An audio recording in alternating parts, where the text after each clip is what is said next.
আজও সেই কোরআন আছে, হাদিস আছে, সেই আবু বকর উমর নেই। আজও সেই কোরআন আছে, হাদিস আছে, সেই আবু বকর উমর নেই। সেই আমির হামজা উসমান নেই। কোরআনের রসম আছে আগের মতোই, কোরআনের রসম আছে আগের মতোই। রাবিয়া বসুরীর মতো প্রেমিকা নেই, রাবিয়া বসুরীর মতো প্রেমিকা নেই। আজও সেই আজানের রসম আছে আগের মতোই, আজানের রসম আছে আগের মতোই।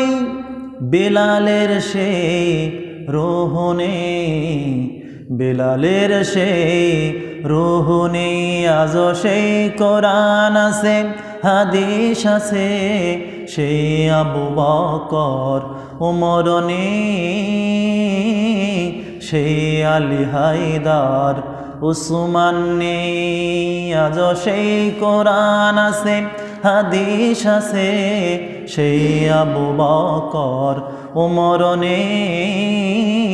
সেই মানুষ আর সেই উসমান নেই। সবাই পড়ি আলহামদুলিল্লাহ। সমস্ত প্রশংসা মহান আল্লাহর, যে আল্লাহ তাআলা পবিত্র জুমাতে আবারও আমাদের উপস্থিত হওয়া তৌফিক দান করলেন। জবান খুলে আল্লাহর শুকরিয়া আদায় করি আলহামদুলিল্লাহ। সেই মহামানবের উপরে দরুদ, সাইয়্যিদুল মুরসালিন, নবী দুজাহান, নবী আহমদ মুস্তফা, নবী মুহাম্মদ মুস্তফা, সবাই পড়ি সাল্লাল্লাহু আলাইহি সালাতু ওয়াসসালামের উপরে অজস্র ধারায় শান্তি আর রহমত বর্ষিত হোক। উপস্থিত হাজিরিন, প্রিয় ভাইয়েরা আমার, আপনারা কেমন আছেন? আলহামদুলিল্লাহ, আমিও ভালো আছি। তো আল্লাহ তাআলা ভালো রেখেছেন, সকলকে সুস্থ রেখেছেন, মসজিদে আসার তৌফিক দান করেছেন। আর একবার শুকরিয়া আলহামদুলিল্লাহ। আমি একটা কথা নিয়ে আপনাদের সাথে এই বেশ কয়েক জুম্মা ধরে কথা বলতেছি, যে জাহান্নামীদের সাথে কথা হচ্ছে। জাহান্নামীরা কয় কারণে জাহান্নামে গেছে? মাশাআল্লাহ, আপনাদের মনে আছে। তাহলে জাহান্নামীরা কয় কারণে জাহান্নামী হয়েছে? 4টা কারণে। অবশ্যই সে কারণগুলো আমাদের মধ্যে নাই। আচ্ছা, এই কারণগুলো কি আমি বলতেছি না আল্লাহ বলতেছেন? আল্লাহ বলছেন। এই কারণগুলা আল্লাহ বলছেন, আমি শুধু আপনাদের সে কথাটা রিলি করে শোনাচ্ছি। তাহলে আল্লাহ যে কথা বলছেন সে কথাটা অবশ্যই নিঃসন্দেহে সঠিক, যে জাহান্নামীরা 4টা কারণে জাহান্নামে গেছে। 1 নম্বর কারণ কি যেন বলছিলাম? নামাজি না হওয়া। তাহলে নামাজি না হলে কোথায় যাওয়া লাগবে? জাহান্নামে যাওয়া লাগবে। এটা আমরা জানি, এটা আমরা জানি। 2 নম্বর কারণ, যে কারণে মানুষ জাহান্নামে গেছে আবার যাবে, 2 নম্বর কারণটা আপনারা বলতে পারবেন? মেহমানদারি না করলে, পাশের বাড়ির খোঁজ খবর না রাখলে, গরিবকে সাহায্য সহযোগিতা না করলে, এটা 2 নম্বর কারণের মধ্যে ছিল। চিন্তা করে দেখেন যে ইবাদত বন্দেগী কম বেশি সবারই হয়, কিন্তু পাশে গরিব দুঃখীদের খোঁজ নেওয়া হয় না, সাধারণত খোঁজ নেওয়া হয় না। যারা নেতা কিসিমের লোক, তাদের কথা তো আলাদা, তারা খোঁজ নেয়, তাদের কাছে মানুষে যায়। কারণ আমার কাছে তো মানুষ আসবে না, আমি যতক্ষণ পর্যন্ত মানুষকে জিজ্ঞাসা না করব, মানুষের কাছে না যাব, হাল হকিকত না দেখব, ততক্ষণ পর্যন্ত আমি বুঝবো না, সাধারণ মানুষও বুঝবে না। তবে সেই দিন তারা বলছিলেন যে আমরা মানুষের খোঁজ খবর নিয়ে নিই, ভালো মন্দ আমরা নিজেরাই যা পারি নিজেরাই খাওয়া দাওয়া করছি, কিন্তু পাশের জন কি খেয়েছে না খেয়েছে খোঁজ না নেওয়ার কারণে আল্লাহ আজকে আমাদের জাহান্নামী বানিয়েছেন। 2 নম্বর কারণ সেটা গেছে। আজকে হবে 3 নম্বর কারণ। 3 নম্বর কারণ নিয়ে আজকে কথা হবে। শুনবো তো ইনশাল্লাহ? আল্লাহ তাআলা আমাদের বলার শোনার তৌফিক দান করুক। সবাই পড়ি আল্লাহুম্মা আমিন। শুনবো না ঘুমাবো? জোরে বলেন, শুনবো না ঘুমাবো? শুনবো ইনশাল্লাহ। আর সেই কারণটা যদি আমাদের ভিতরে থাকে আজ থেকে বাদ দিয়ে দিব, কারণ আমরা জাহান্নামী হতে চাই না, আমরা হতে চাই জান্নাতি। আমরা জাহান্নামী হতে চাই না, আমরা জান্নাতে যেতে চাই। বন্ধুগণ আমার, ভাইয়েরা আমার, ভাই পেয়ার দোস্ত বুজুর্গরা আমার, মহান আল্লাহ তাআলা দেখেন কোরআনে 3 নম্বর কারণটা বর্ণনা করলেন। জান্নাত জাহান্নামীদের মাঝখানে কথোপকথন হইতেছেন।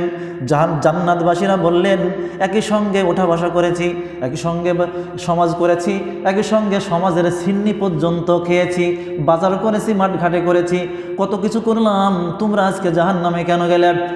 জাহান্নামবাসীরা 4টা কারণ উল্লেখ করেছিলেন, তার মধ্যে 3য় নম্বর কারণ, ক্বালু লাম নাকু মিনাল মুসাল্লিন ওয়া লাম নাকু নুতঈমুল মিসকিন ওয়া কুন্না নাখুদু মাআল খাইদিন। এই যে ওয়া কুন্না নাখুদু মাআল খাইদিন, এই খাইদিন, এই আয়াতটা আমাদের 100 জনের ভিতরে 99% মানুষের ভিতরে আছে। বলে দিচ্ছি আমি সেটা কি। ওয়াকুন্না নাখুদু মাআল খাইদিন, 3 নম্বর কারণে জাহান্নামে এসেছি, সেটা হচ্ছে আমাদের ভিতরে খুব বেশি অভ্যাস ছিল, আমরা পরনিন্দা করতে পছন্দ করতাম। পরনিন্দা আমরা বেশি করতাম, মানুষের গীবত বেশি করতাম, মানুষের দোষ বেশি আলোচনা করতাম, মানুষের দোষ বেশি তালাশ করে খুঁজে বেড়াইতাম। যতক্ষণ না পর্যন্ত আমরা বাড়িতে না পৌঁছতাম, বাহিরে যতক্ষণ থাকতাম, চায়ের স্টলে, বাজারে, মোড়ে, যতক্ষণ পর্যন্ত আমরা মানুষের মধ্যে থাকতাম, আমরা একজন আরেকজনের দোষ আলোচনা করতে পছন্দ করতাম। আর বন্ধুগণ আমার, আল্লাহ তাআলা আমাদের এই অপরাধের কারণে আজকে জাহান্নামী বানিয়ে দিয়েছেন। আসমানের মুসলমানেরা শুনে নাও, জেনে নাও, আজকের এই হাদিসগুলা মনোযোগ সহকারে শুনে নাও। এই সময়টুকু কেউ ঘুম পাড়াবেন না দয়া করে। বুখারী শরীফের, মুসলিম শরীফের 2564 নম্বরে হাদিস, এটা ধরেছে মুহাম্মদ রাসূলুল্লাহ সাল্লাল্লাহু আলাইহি সাল্লামতে বর্ণিত। হযরত আবু হুরায়রা রাদিয়াল্লাহু তাআলা আনহু বলেন, মুহাম্মদ সাল্লাল্লাহু আলাইহি সাল্লাম বললেন, কোনো মুসলমানের জন্য শোভা পাবে না, কোনো মুসলমানের জন্য বৈধ হবে না আর একজন মুসলমান ভাইয়ের দোষ আলোচনা করা, তাকে লাঞ্ছিত করবে, অপমানিত করবে, এটা কোনো মুসলমানের জন্য শোভা পায় না। আমরা মুসলমানও দাবি করি, মানুষের দোষ আলোচনা করতেও পছন্দ করি, ঠিক কিনা?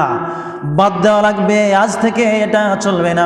মুহাম্মদ রাসূলুল্লাহ সাল্লাল্লাহু আলাইহি সাল্লাম আরও বলে গেছেন, বুখারী শরীফে এই হাদিসটি ধরেছে, বুখারী শরীফে 1739 নম্বরে এই হাদিসটা ধরেছে। বিদায় হজের ভাষণে মুহাম্মদ সাল্লাল্লাহু আলাইহি সাল্লাম বললেন, আজকে এটা কোন শহর? সাহাবীরা বললেন, এটা হলো পবিত্র শহর। মুহাম্মদ সাল্লাল্লাহু আলাইহি সাল্লাম বললেন, ও আমার সাহাবীরা, এটা কোন নগরী? এটা হলো পবিত্র নগরী। এটা কোন দিন? এটা হলো সম্মানের দিন। মুহাম্মদ সাল্লাল্লাহু আলাইহি সাল্লাম বললেন, ও আমার সাহাবীরা, জেনে রাখো রে, যেমনভাবে আজকের দিনটা পবিত্র, মহামূল্যবান, সম্মানিত, অপর মুসলমান ভাইয়ের ইজ্জত সম্মান একজন মুসলমানের কাছে সম্মানিত। এটা কি সাধারণ কথা মনে করলেন? আমরা আরেকজনের মান সম্মানকে তো কিছু মনে করেন, যা মন তাই করেন, যা। কিন্তু একজন মুসলমান, খাঁটি মুসলমানের আরেকজন মুসলমান ভাইয়ের ইজ্জত সম্মান, আমার ইজ্জত সম্মান। বন্ধুগণ আমার, ভাইয়েরা আমার, এমনিভাবে আমরা তো মুসলমান ভাইয়ের তুচ্ছ তাচ্ছিল্য করতেই পছন্দ করি, ঠিক না? অন্য মুসলমান ভাইয়ের ত্রুটি বিচ্যুটি খুঁজতে পছন্দ করি, তাকে লাঞ্ছিত করতেই পছন্দ করি, সে অপমানিত হোক আমার কোনো যায় আসে না, এটাই বলতে পছন্দ করি, এটাই করতে পছন্দ করি। আবু দাউদ শরীফে 4875 নম্বরে এই হাদিসটি ধরেছে। আম্মা জান আয়েশা রাদিয়াল্লাহু তাআলা আনহা রাসূল সাল্লাল্লাহু আলাইহি সাল্লামকে বললেন, হে আল্লাহর রাসূল সাল্লাল্লাহু আলাইহি সাল্লাম, আপনার আরেকটা স্ত্রী হাফসা খাটো। বলেন তো, কথাটা কি বেশি খারাপ হয়েছে? আপনার আরেকটা স্ত্রী হাফসা খাটো। মুহাম্মদ সাল্লাল্লাহু আলাইহি সাল্লাম বললেন, আয়েশা তুমি এটা কি বললে, কি বললে রে আয়েশা, তোমার কথা এত তিতা হয়েছে, এত তিতা হয়েছে, এই কথাটা যদি সমুদ্রের ভিতরে নিক্ষেপ করা হতো সমুদ্রের পানি পর্যন্ত দূষিত হয়ে যেত। এত খারাপ কথা হয়েছে এটা, অথচ এর থেকে কত জঘন্য কথা আমরা বলে উদ্ধার করে, গোষ্ঠী সহকারে উদ্ধার করে আসি আমরা কি মুসলমান? বন্ধুগণ আমার, মুসলমানের কি করা উচিত ছিল আর আমরা করছি কি? শুনে যান ও পাঁচ পাড়ার মুসলমানেরা, শুনে যান। এইবার আয়েশা রাদিয়াল্লাহু তাআলা আনহা বলছেন, আমি মুহাম্মদ সাল্লাল্লাহু আলাইহি সাল্লামকে বললাম, একজনের অঙ্গভঙ্গি করে আমি দেখাইলাম, অঙ্গভঙ্গি করে দেখাইলাম। মুহাম্মদ সাল্লাল্লাহু আলাইহি সাল্লাম বলেন, আয়েশা এটাও আমি রাসূল পছন্দ করি না। অঙ্গভঙ্গি করা বলতে অঙ্গকে নাক বোঝা, অমুক টেরা, অমুক টেরা, অমুকের এই, অমুক কালো, এই যে দোষ আলোচনা করা। মহান আল্লাহ তাআলা এই দোষ আলোচনা করা, মানুষের ত্রুটি নিয়ে কথা বলা নিয়ে আল্লাহ তাআলা পবিত্র কোরআনে ঘোষণা করেছেন, ইয়া আইয়ুহাল্লাযীনা আমানু লা ইয়াসখারু কওমুম মিন কওমিন আসা। পৃথিবীর মানুষেরা, ও আমার ইমানদার বান্দারা, তোমাদের জন্য শুভা পাবে না যে কারো দোষ, কালো অঙ্গের ত্রুটি ধরা, কালো অঙ্গভঙ্গি করে কাউকে দেখানো, তারও যদি ত্রুটি ধরো, মহান আল্লাহ তাআলা বলেন ওই সৃষ্টির ভিতরে ত্রুটি ধরা, তার মানে আমার সৃষ্টি নিয়ে কথা বলা, তার মানে আমার বিরুদ্ধে কথা বলা। কারণ ওই ব্যক্তিকে খাটো বানাইছি আমি আল্লাহ, ওই ব্যক্তিকে ফর্সা বানাইছি আমি আল্লাহ, ওই ব্যক্তির নাক মোছা করেছি আমি আল্লাহ, ওই ব্যক্তির কান ঠসা বা কান কাটা বা চোখ টেরা বা অনেক কিছু খুঁত থাকতে পারে। মহান আল্লাহ বলেন, আমি যাকে যে ইচ্ছা সেই সুরুত দিয়ে দুনিয়ার বুকে পাঠাইছি। কেউ যদি এ সমস্ত ত্রুটি নিয়ে কথা বলে, মহান আল্লাহ বলে আমার সৃষ্টি নিয়ে কথা বলা হয়ে যায়, মানে আমার সৃষ্টির বিরুদ্ধে সে কথা বলে যায়। এটা বলা যাবে না। মুহাম্মদ রাসূলুল্লাহ সাল্লাল্লাহু আলাইহি সাল্লাম বলেন, আবু দাউদ শরীফে হাদিসটি ধরেছে, এখন যেটা বলবো আবু দাউদ শরীফে হাদিসটি ধরেছে। মুহাম্মদ সাল্লাল্লাহু আলাইহি সাল্লাম বলেন, ও মুসলমানেরা, ও মুসলমানেরা শুনে নাও, ও মুসলমানেরা শুনে নাও, একজন মুসলমানের আর একজন মুসলমানের দোষ তালাশ করা বৈধ হবে না। একজন মুসলমান হয়ে আর একজন মুসলমান ভাইয়ের দোষ তালাশ করা উচিত হবে না, সমীচীন হবে না। আমি মুহাম্মদ সাল্লাল্লাহু আলাইহি সাল্লাম বলে গেলাম, আমি মুহাম্মদ সাল্লাল্লাহু আলাইহি সাল্লাম বলে গেলাম, কেউ যদি একজন মুসলমান হয়ে আর একজন মুসলমানের দোষ আলোচনা করে, দোষ খুঁজে খুঁজে বেড়ায়, আল্লাহ তাআলা ওই ব্যক্তির জন্য দোষ তালাশ করে বেড়ান। বুঝেননি? মুহাম্মদ সাল্লাল্লাহু আলাইহি সাল্লাম বলেছেন, একজন মুসলমান যখন আর একজন মুসলমানের দোষ তালাশ করে বেড়ায়, আল্লাহ নিষেধ করেছেন, তারপরেও কেউ যদি কারো দোষ আলোচনা করে, দোষ তালাশ করে বেড়ায়, মহান আল্লাহ বলেন আমি ওই ব্যক্তির দোষ তালাশ করে বেড়াই। মুহাম্মদ সাল্লাল্লাহু আলাইহি সাল্লাম বলেন, কেউ যদি কারো দোষ খুঁজে বেড়ায়, মহান আল্লাহ তাআলা নিজে তার দোষ খুঁজে বেড়াবেন।